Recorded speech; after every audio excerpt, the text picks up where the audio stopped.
Hello student, education 24 में आपका स्वागत है। आज की इस वीडियो में मैं आपको बीए फर्स्ट ईयर के सेकेंड सेमेस्टर में आपका जो सब्जेक्ट है इकोनॉमिक यानी कि अर्थशास्त्र, उसके अंदर कौन कौन से क्वेश्चन आने वाले हैं, इस वीडियो के अंदर मैं आपको आने वाले क्वेश्चन के बारे में बताऊंगा। सो आप इस वीडियो को ध्यान से देखिएगा ताकि आपको आने वाले क्वेश्चन के बारे में अच्छे से पता चल सके।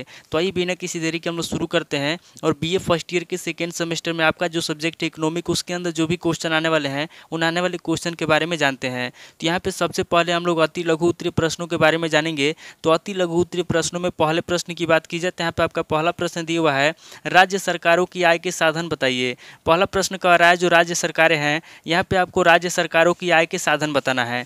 अब अगली क्वेश्चन की बात की जाए तो यहाँ पे आपका दूसरा क्वेश्चन दिया हुआ है, करदान क्षमता पर टिप्पणी लिखिए।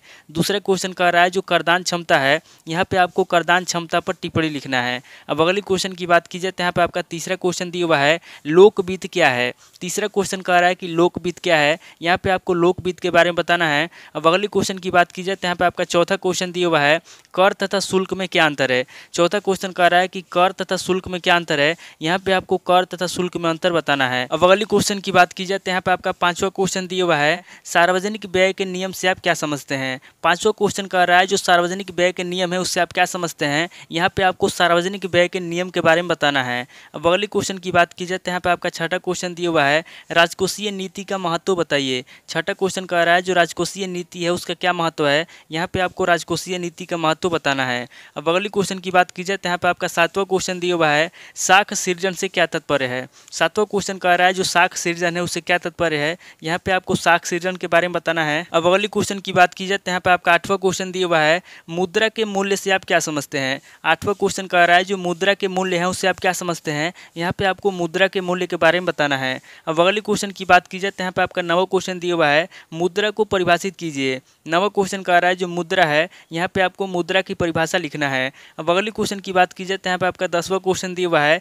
ई बैंकिंग से क्या लाभ है। 10वां क्वेश्चन कह रहा है कि ई बैंकिंग से लाभ बताइए। यहाँ पे आपको ई बैंकिंग से क्या लाभ है, यहाँ पे आपको ई बैंकिंग से लाभ बताना है। अब अगली क्वेश्चन की बात की जाए तो यहाँ पे आपका 11वां क्वेश्चन दिया हुआ है, ई बैंकिंग से लाभ बताइए। 10वां क्वेश्चन कह रहा है जो ई बैंकिंग है उससे क्या लाभ है, यहाँ पे आपको ई बैंकिंग से लाभ बताना है। अब अगली क्वेश्चन की बात की जाए तो यहाँ पे आपका 11वां क्वेश्चन दिया हुआ है, बैंक की परिभाषा कीजिए। 11वां क्वेश्चन कह रहा है जो बैंक है उसकी क्या परिभाषा है, यहाँ पे आपको बैंक की परिभाषा लिखना है। अब अगली क्वेश्चन की बात की जाए तो यहाँ पे आपका 12वां क्वेश्चन दिया हुआ है, निर्देशांकों के लाभ एवं दोषों का वर्णन कीजिए। 12वां क्वेश्चन कह रहा है जो निर्देशांक है उसके क्या लाभ है क्या दोष है, यहाँ पे आपको निर्देशांकों के लाभ एवं दोष बताना है और उसका वर्णन करना है। अब अगली क्वेश्चन की बात की जाए तो यहाँ पे आपका 13वां क्वेश्चन दिया हुआ है, मुद्रा मान क्या है। 13वां क्वेश्चन कह रहा है कि मुद्रा मान क्या है, यहाँ पे आपको मुद्रा मान के बारे में बताना है। अब अगली क्वेश्चन की बात की जाए तो यहाँ पे आपका 14वां क्वेश्चन दिया हुआ है, निर्देशांकों के प्रकार बताइए। 14वां क्वेश्चन कह रहा है जो निर्देशांक है, यहाँ पे आपको निर्देशांकों के प्रकार बताना है। तो ये टोटल आपके 14 क्वेश्चन हो गए जो आपसे अति लघु उत्तरीय प्रश्न में पूछे जाएंगे।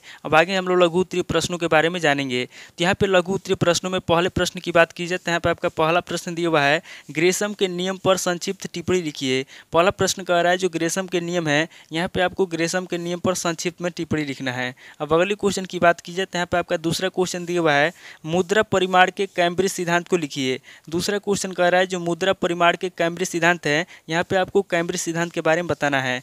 अब अगले क्वेश्चन की बात की जाए तो यहाँ पे आपका तीसरा क्वेश्चन दिया हुआ है, सूचकांक की विशेषताएं बताइए। तीसरा क्वेश्चन कह रहा है जो सूचकांक है उसकी क्या विशेषता है, यहाँ पे आपको सूचकांक की विशेषता बताना है।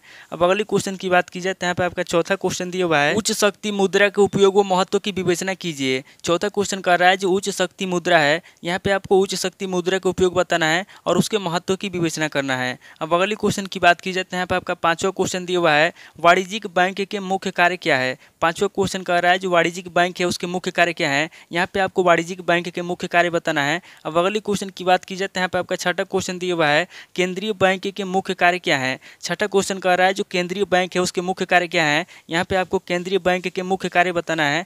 अब अगली क्वेश्चन की बात की जाए तो यहाँ पे आपका सातवां क्वेश्चन दिया हुआ है, मौद्रिक नीति किसे कहते हैं। सातवां क्वेश्चन कह रहा है कि मौद्रिक नीति किसे कहते हैं, यहाँ पे आपको मौद्रिक नीति के बारे में बताना है। अब अगली क्वेश्चन की बात की जाए तो यहाँ पे आपका आठवां क्वेश्चन दिया हुआ है, निजी तथा सार्वजनिक वस्तु की धारणा स्पष्ट कीजिए। आठवां क्वेश्चन कह रहा है जो निजी तथा सार्वजनिक वस्तु है, यहाँ पे आपको निजी वस्तु तथा सार्वजनिक वस्तु की धारणा को स्पष्ट करना है।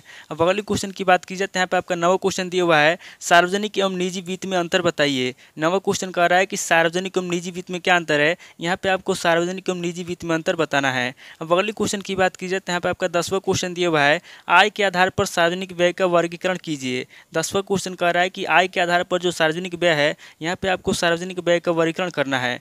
अब अगले क्वेश्चन की बात की जाए तो यहाँ पे आपका 11वां क्वेश्चन दिया हुआ है, लोक आगम का क्या अर्थ है। 11वां क्वेश्चन कह रहा है जो लोक आगम है उसका क्या अर्थ है, यहाँ पे आपको लोक आगम का अर्थ बताना है। अब अगले क्वेश्चन की बात की जाए तो यहाँ पे आपका 12वां क्वेश्चन दिया हुआ है, करदान क्षमता को प्रभावित करने वाले तत्वों का वर्णन कीजिए। 12वां क्वेश्चन कह रहा है जो करदान क्षमता को प्रभावित करने वाले तत्व हैं, यहाँ पे आपको प्रभावित करने वाले तत्वों के बारे में बताना है। अब अगले क्वेश्चन की बात की जाए तो यहाँ पे आपका 13वां क्वेश्चन दिया हुआ है, प्रत्यक्ष कर के अवगुण को समझाइए। 13वां क्वेश्चन कह रहा है जो प्रत्यक्ष कर है, यहाँ पे आपको प्रत्यक्ष कर के अवगुण को समझाना है। अब अगले क्वेश्चन की बात की जाए तो यहाँ पे आपका 14वां क्वेश्चन दिया हुआ है, भारतीय कर प्रणाली के दोष बताइए। 14वां क्वेश्चन कह रहा है जो भारतीय कर प्रणाली है उसके क्या दोष हैं, यहाँ पे आपको भारतीय कर प्रणाली के दोष बताना है।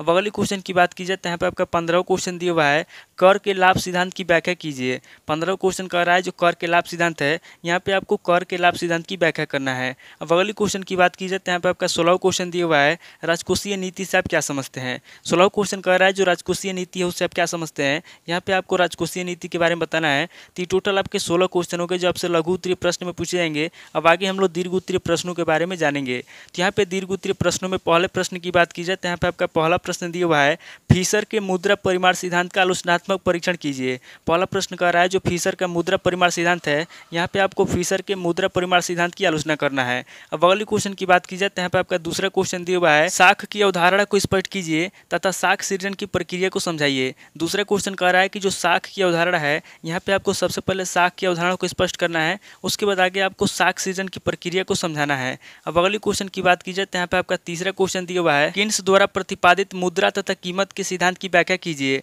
तीसरा क्वेश्चन कह रहा है जो किन्स द्वारा प्रतिपादित मुद्रा तथा कीमत का सिद्धांत है, यहाँ पे आपको किन्स द्वारा प्रतिपादित मुद्रा तथा कीमत के सिद्धांत के बारे में बताना है। अब अगले क्वेश्चन की बात की जाए तो यहाँ पे आपका चौथा क्वेश्चन दिया हुआ है, केंद्रीय बैंक के साख नियंत्रण की विभिन्न विधि कौन कौन है। चौथा क्वेश्चन कह रहा है जो केंद्रीय बैंक है, यहाँ पे आपको केंद्रीय बैंक के साख नियंत्रण की विभिन्न विधियों के बारे में बताना है। अब अगले क्वेश्चन की बात की जाए तो यहाँ पे आपका पांचवा क्वेश्चन दिया हुआ है, अधिकतम सामाजिक लाभ सिद्धांत की व्याख्या कीजिए। अधिकतम सामाजिक लाभ कैसे प्राप्त होता है। पांचवा क्वेश्चन कह रहा है जो अधिकतम सामाजिक लाभ सिद्धांत है, यहाँ पे आपको सबसे पहले अधिकतम सामाजिक लाभ सिद्धांत के बारे में बताना है, उसके बाद आगे आपको अधिकतम सामाजिक लाभ कैसे प्राप्त होता है इसके बारे में भी आपको बताना है।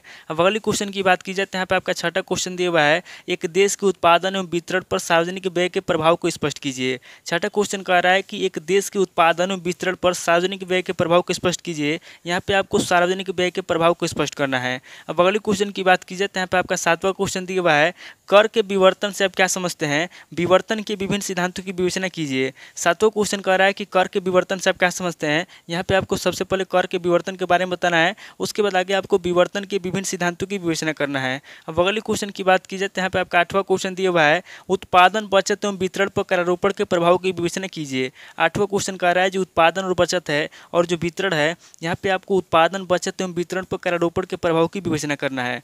अब अगले क्वेश्चन की बात की जाए तो यहाँ पे आपका नवा क्वेश्चन दिया हुआ है, केंद्र सरकार के आय के स्रोतों का वर्णन कीजिए। नवा क्वेश्चन कह रहा है जो केंद्र सरकार है, यहाँ पे आपको केंद्र सरकार के आय के स्रोतों का वर्णन करना है।